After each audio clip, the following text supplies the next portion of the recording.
स्वागत है यीशु मसीह की प्रेजेंस में। अपने घुटनों के भार आओ। हालेलुया।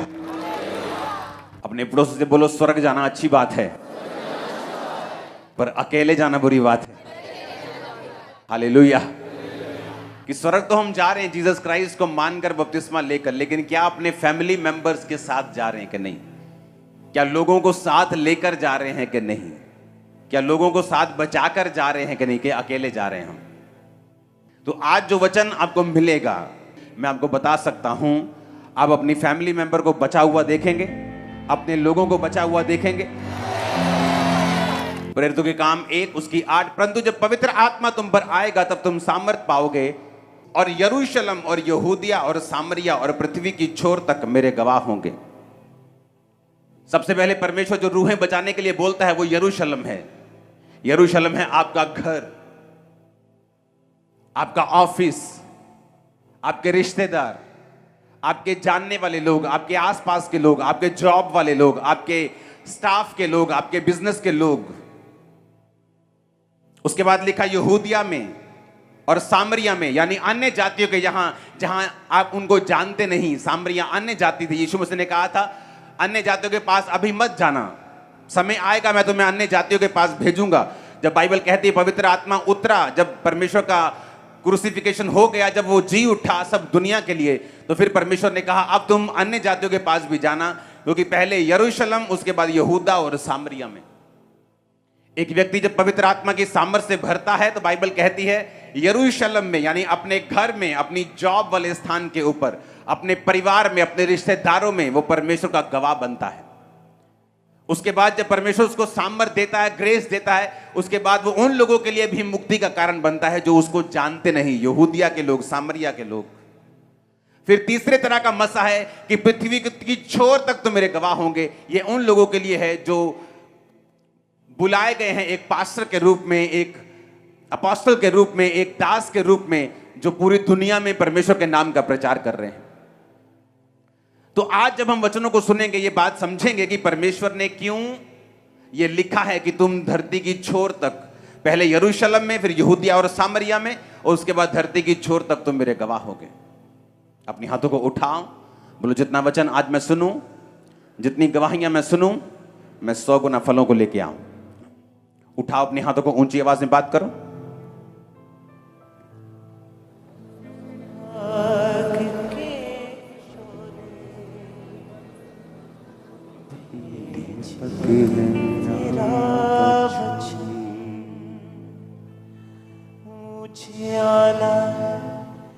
निगाहों का तेरा वचन, तू आस है, विश्वास है, तेरी मोहब्बत खास है। प्रभु यीशु मसीह के सामर्थी नाम में हम मांगते हैं।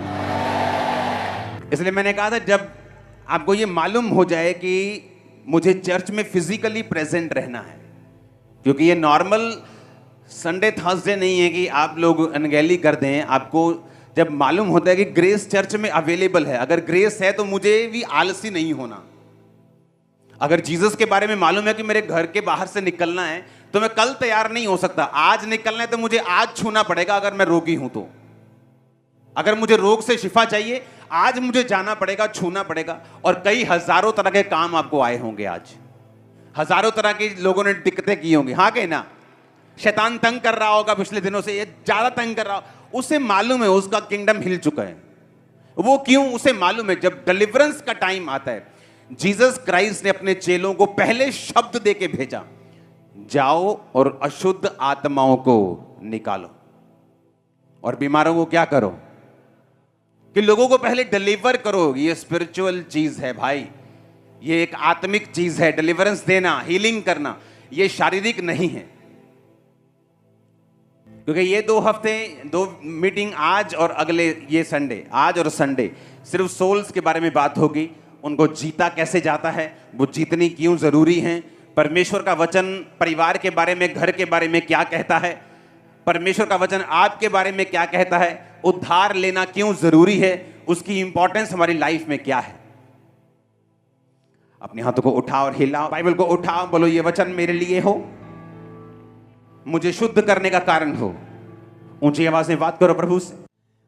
तू आस है, विश्वास है, तेरी मोहब्बत खास है, तुझ तक ले आती है खुदा, जिसको तेरी लगन।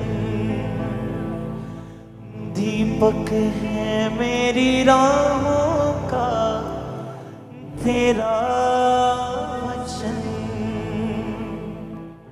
मैं ऐस कुछ मेरी आंखों से तेरी दया से, तेरे नाम में अपने हाथों को उठाकर बोलो जो वचन आज मैं सुनूंगा मैं उसे नोट करूंगा, मानूंगा और सिखाया भी करूंगा। प्रभु यीशु मसीह के सामर्थी नाम में हम मांगते हैं। अपने हाथों को उठाकर गैर भाषाओं में 5 मिनट आत्मा में आप प्रार्थना करेंगे, ऊंची आवाज में, गैर भाषाओं में ऊंची आवाज में।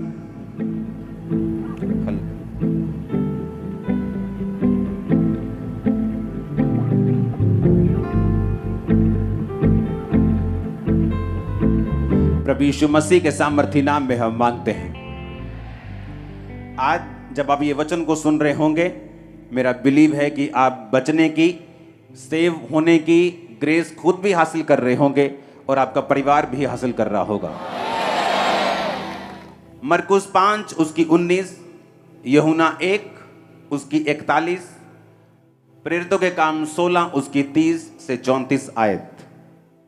इसमें हमें यह मालूम होता है, मरकुस 5:19, परंतु उसने उसे आज्ञा ना दी साथ रहने की और कहा अपने घर जाकर अपने लोगों को बता कि तुझ पर दया करके प्रभु ने कैसे बड़े काम किए हैं। यीशु मसीह ने उस पागल व्यक्ति को जब उसने हीलिंग को हासिल किया और उसने कहा कि मैं तेरे साथ आना चाहता हूं, तो यीशु मसीह ने कहा नहीं, तू मेरे साथ नहीं आ सकता, अब जाकर अपने घर को बता कि परमेश्वर ने तेरे लिए बड़े बड़े कार्य कैसे किए हैं। वचन ये कहता है वेरी क्लियरली कि परमेश्वर को ये चिंता है कि आपका घराना सेव हो, और ये बार बार परमेश्वर अपने वचनों के बीच से बता चुके हैं कि उसके वचन में लिखा है, यूहन्ना 1 उसकी 41 आयत, उसने अपने सगे भाई शमौन से मिलकर कहा हमको ख्रिस्त अर्थात मसीही मिल गया। प्रेरितों के काम 16 उसकी 30 से 34, उसने उन्हें बाहर लाकर कहा हे सज्जनों, उद्धार पाने के लिए मैं क्या करूं। ये वही जेलर था जब पौलुस और सिलास का भूकंप के साथ जेल टूट गई थी, परमेश्वर ने उन्हें आजाद कर दिया था, तो जेलर डर गया था। तो उसने कहा मैं उद्धार पाने के लिए क्या करूं। उन्होंने कहा प्रभु यीशु मसीह पर विश्वास कर तो तू और तेरा घराना उद्धार को पाएंगे। उन्होंने उसको और सारे घर के लोगों को प्रभु का वचन सुनाया। रात को उसी घड़ी उसने उन्हें ले जाकर उनके पांव धोए और उसने अपने सब लोग समेत तुरंत बपतिस्मा लिया। पौलुस ने कहा तू बच, तेरा घराना जो है वो बचाया जाएगा। ऐसा क्या है घराने में कि परमेश्वर आपके घराने में इंटरेस्टेड रहता है।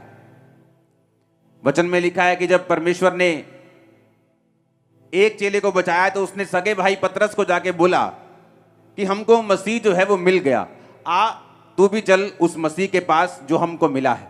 और प्रभु यीशु मसीह ने उस पागल व्यक्ति से बात की और कहा कि तू अब चंगा हो चुका, तू मेरे साथ नहीं, मैं तुझे रहना चाहता कि तू मेरे साथ रहे, लेकिन तेरी कॉलिंग है कि तू अपने घर जाए और अपने लोगों को बताए कि परमेश्वर ने तेरे लिए कैसे बड़े बड़े काम किए। परमेश्वर ये इंटरेस्टेड है कि आपका घराना बचाया जाए।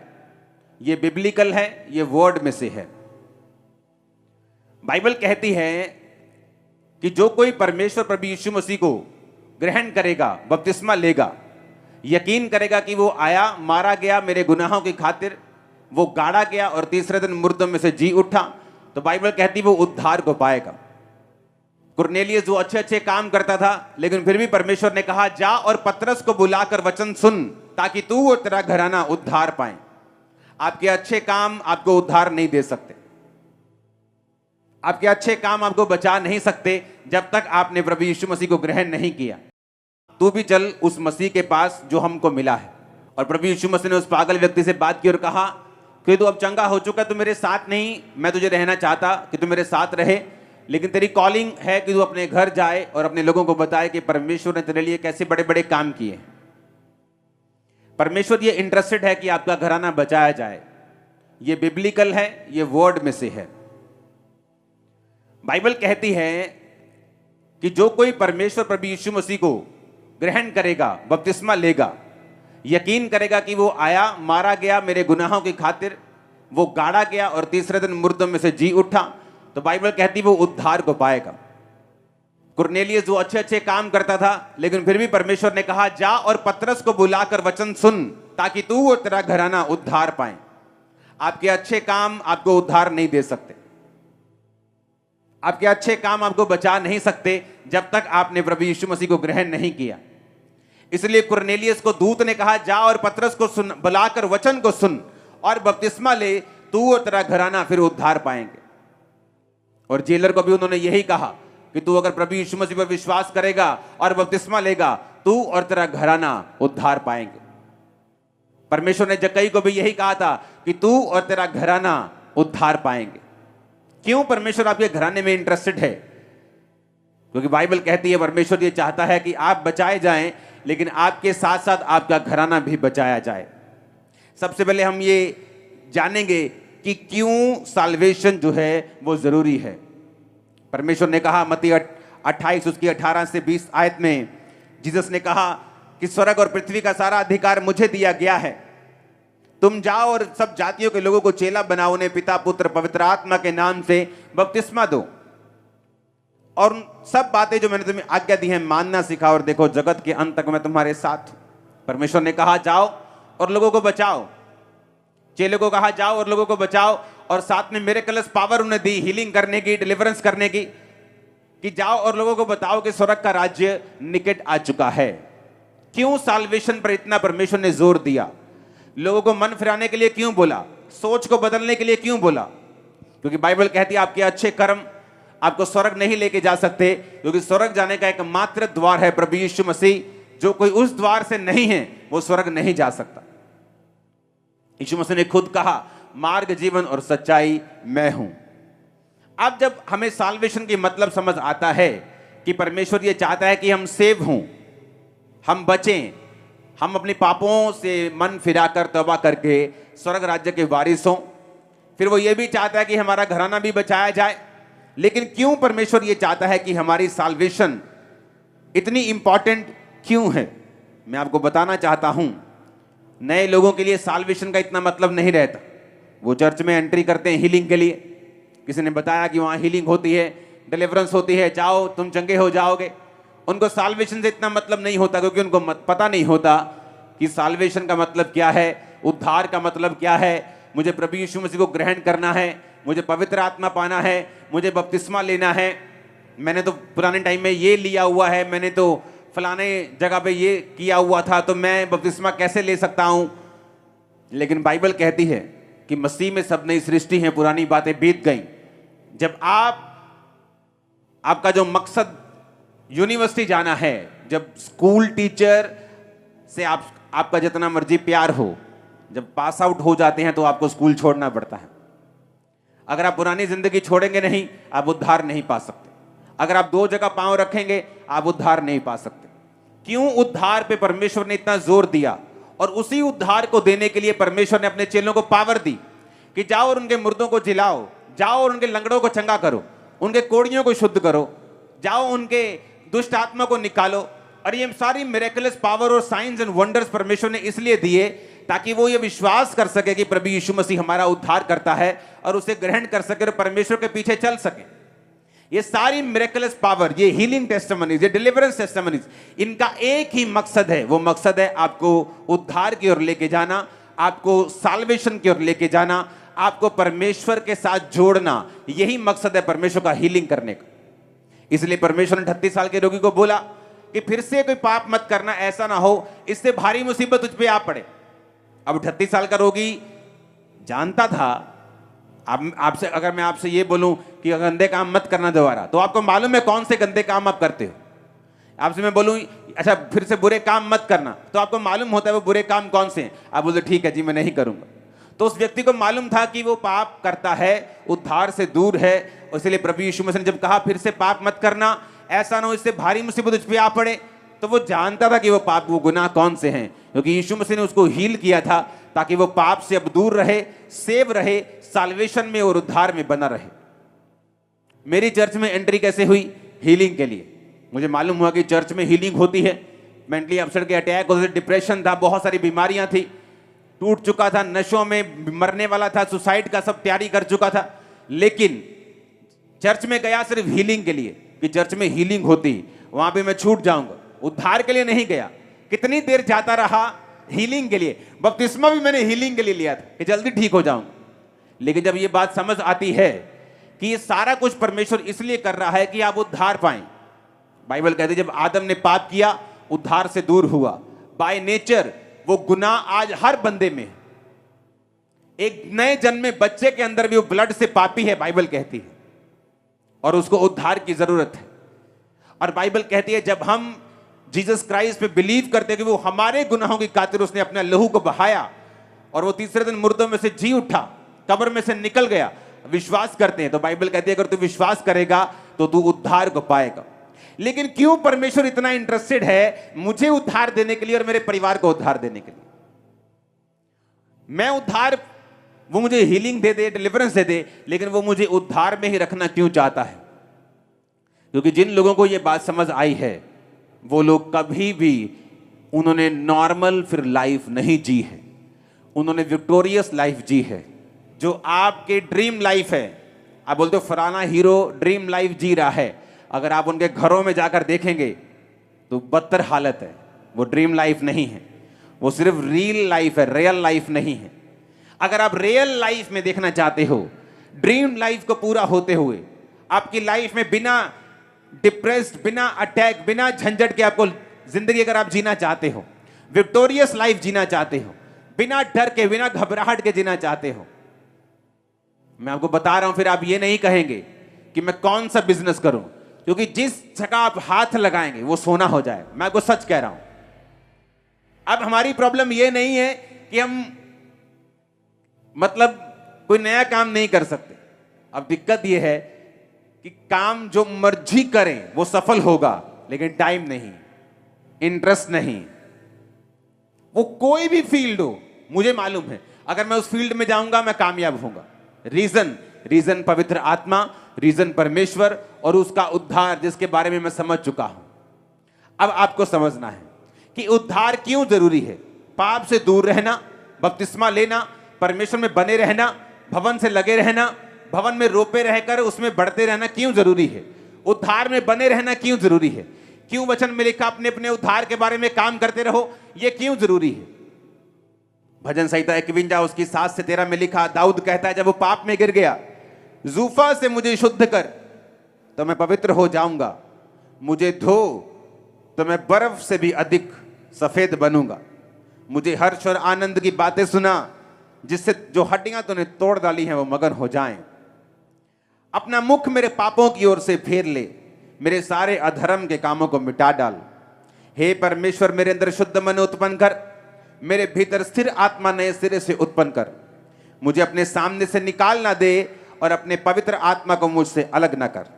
अपने किए हुए उद्धार का हर्ष मुझे फिर से दे और उदार आत्मा देकर मुझे संभाल।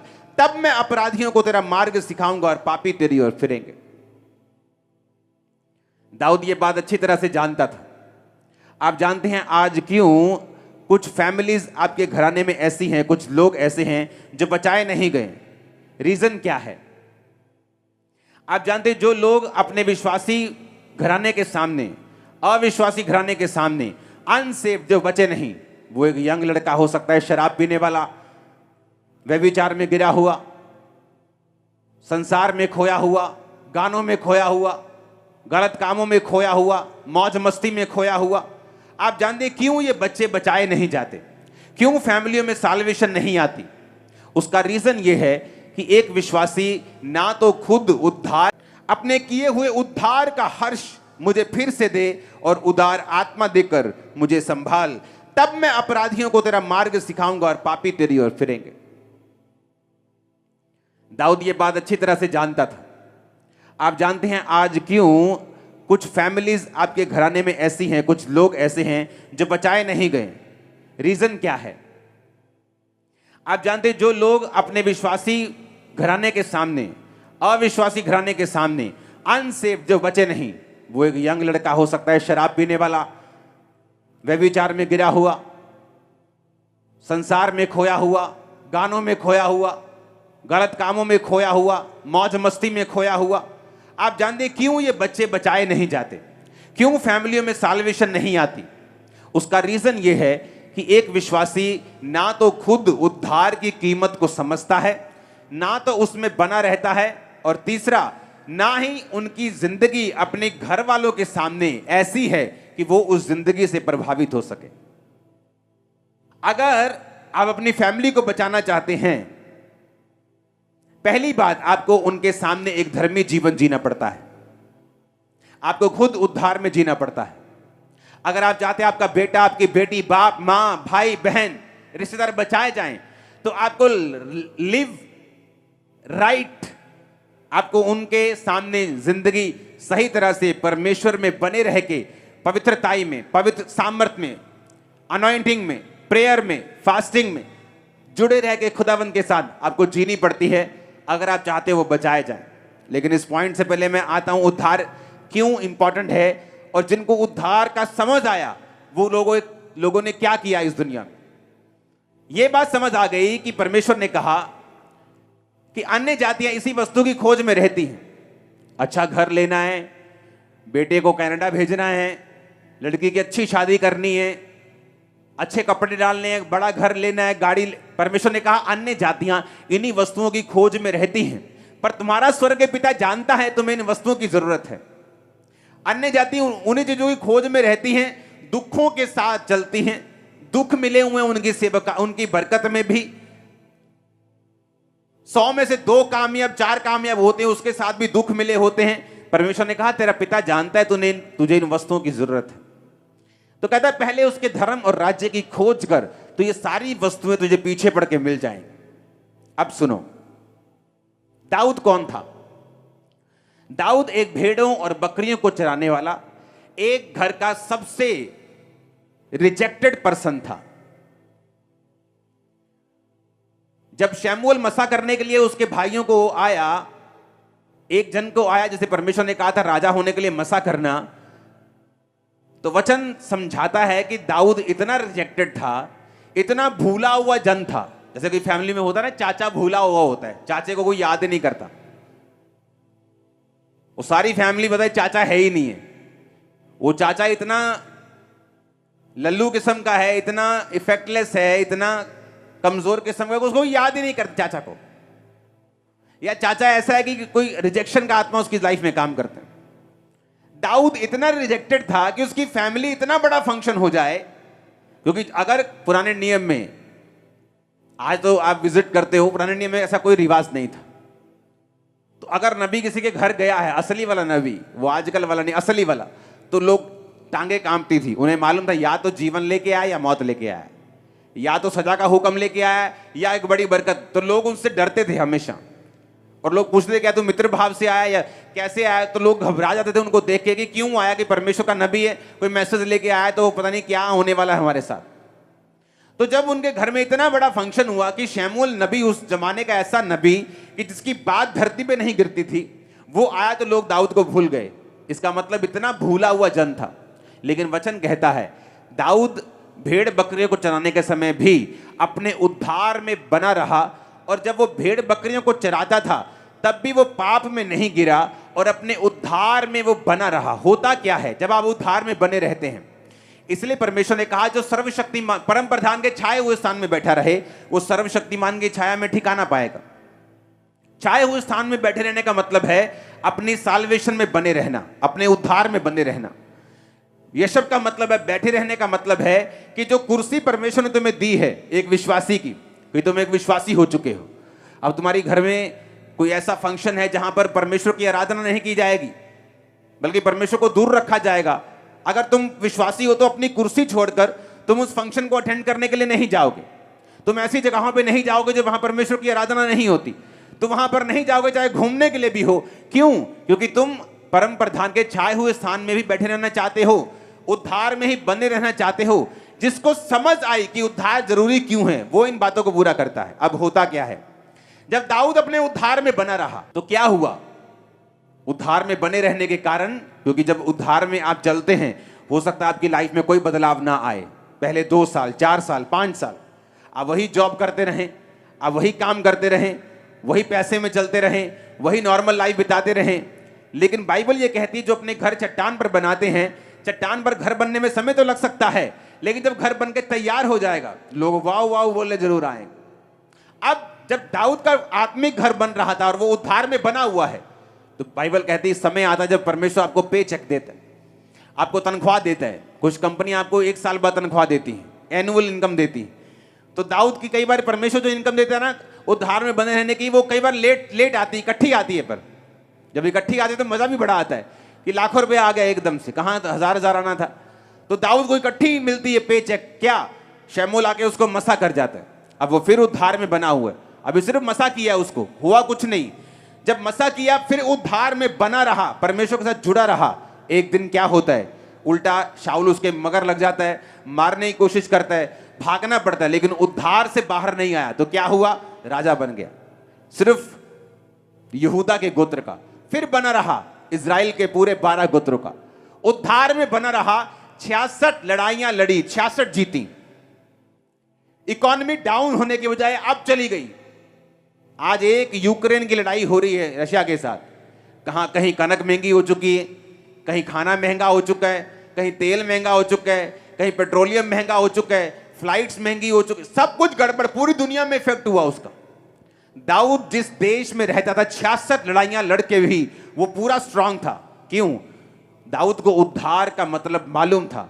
उसको मालूम था मैं जहां जा रहा हूं मुझे सफलता मिल रही है, जिस लड़ाई में जा रहा हूं परमेश्वर मुझे गाइड कर रहा है, वो मुझसे बात कर रहा है। क्योंकि अगर आप उद्धार में हैं तो परमेश्वर आपको गाइड करता है, उसका आत्मा आपसे बात करता है।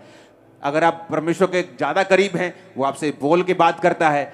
आप विश्वासी टाइप हैं, आप अच्छे विश्वासी हैं, कई बार वो दिल में डालता है। तो आपको ये मालूम होना चाहिए कि जरूरी नहीं परमेश्वर आपसे बोल के बात करे।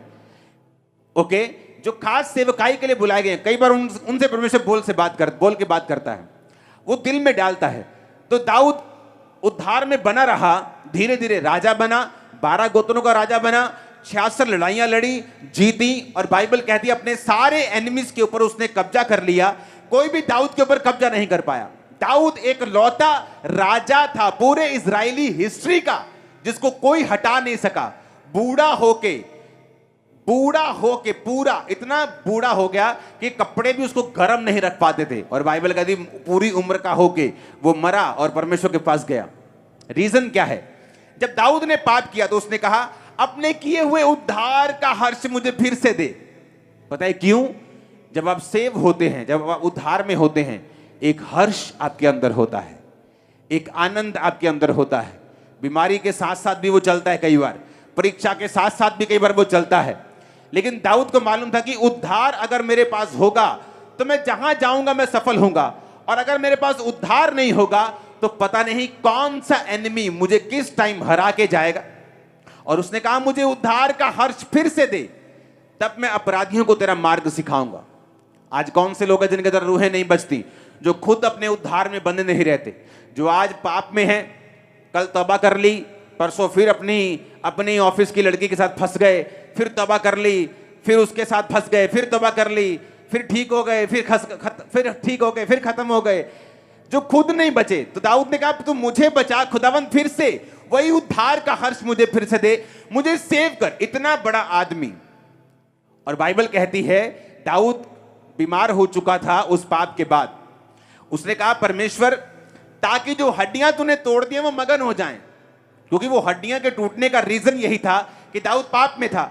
उसे मालूम था कि मैं हीलिंग ना मांगूं, मैं बरकत ना मांगूं, मैं उद्धार मांगूं, मैं साल्वेशन मांगूं। जैसे ही उस साल्वेशन आएगी, उद्धार आएगा, तो परमेश्वर मेरे अंदर प्रवेश करेगा। पवित्र आत्मा मुझसे अलग नहीं होगा, क्योंकि जैसे आप पाप में होते हैं पवित्र आत्मा आपसे अलग हो जाता है। वरदान काम करते हैं, गैर भाषा उसी तरह काम करेगी, हीलिंग काम कर सकती है, प्रोफेटिक वर्ड